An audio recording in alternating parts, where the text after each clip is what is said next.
சபரிமலையில் மாயமானதாக கூறப்பட்ட 4 கிலோ எடையுள்ள துவாரபாலகர் சிலைகளின் தங்கப்பீடம் தற்போது கண்டுபிடிக்கப்பட்டிருக்கிறது. புகார் அளித்தவரின் உறவினர் வீட்டில் இருந்து தங்கப்பீடம் மீட்கப்பட்ட சம்பவம் சர்ச்சையாகியிருக்கிறது. பின்னணி என்ன?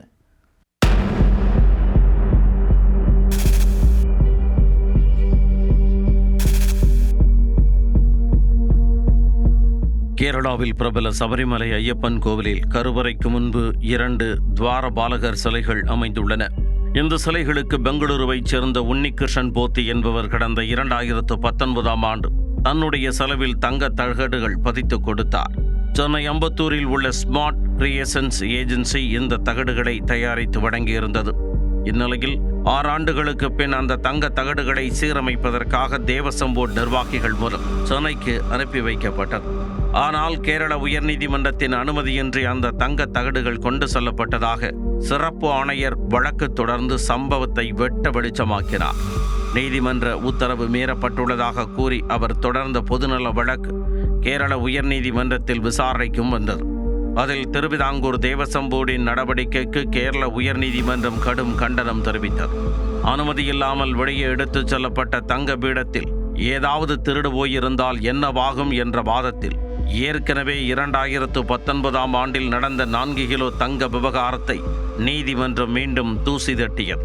அதுதான் சபரிமலை தேவசம் போர்டில் மீண்டும் சலசலப்பை ஏற்படுத்தியுள்ளது. 2019ஆம் ஆண்டு சபரிமலையில் சிலைகளுக்கு தங்க தகடுகள் பொருத்தும் பணியின் போது 42 கிலோவாக இருந்த துவாரபாலகர் கவசங்களின் எடை திருப்பி கொண்டு வரும் பொழுது 38 கிலோவாக குறைந்திருந்தது. அதாவது 4 கிலோ தங்கம் எங்கோ மாயமானது. இந்த நிலையில்தான் தற்பொழுது அந்த 4 கிலோ தங்க பீடம் எங்கே என மீண்டும் கேள்வி எழுப்பி நீதிமன்றம் விசாரணையை துரிதப்படுத்தியது. அது தொடர்பாக 3 வாரங்களுக்குள் அறிக்கை சமர்ப்பிக்குமாறு தேவசம் போர்டு விஜிலன்ஸ் துறைக்கும் உத்தரவிட்டது.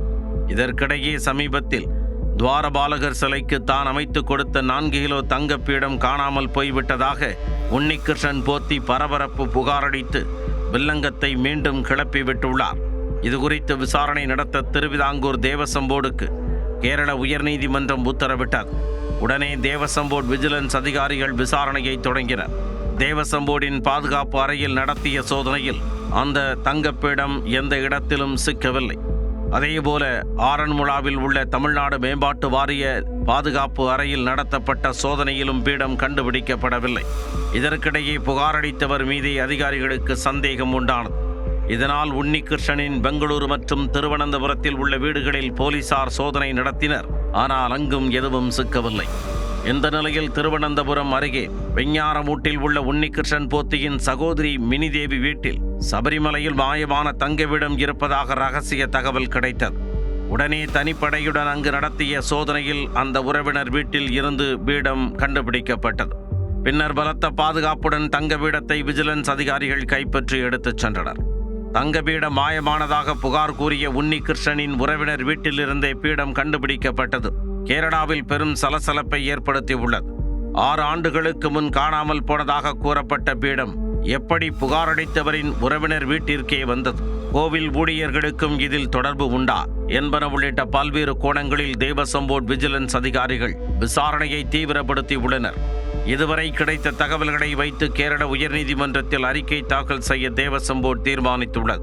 தொடர் விசாரணையில் சபரிமலையில் கோவிலில் இருந்து தங்க பீடத்தை கைமாற்றிய நபர்கள் கூண்டோடு சிக்குவார்கள் என்றும் விவகாரம் இன்னும் விஸ்வரூபம் எடுக்கும் என்றும் எதிர்பார்க்கப்படுகிறது.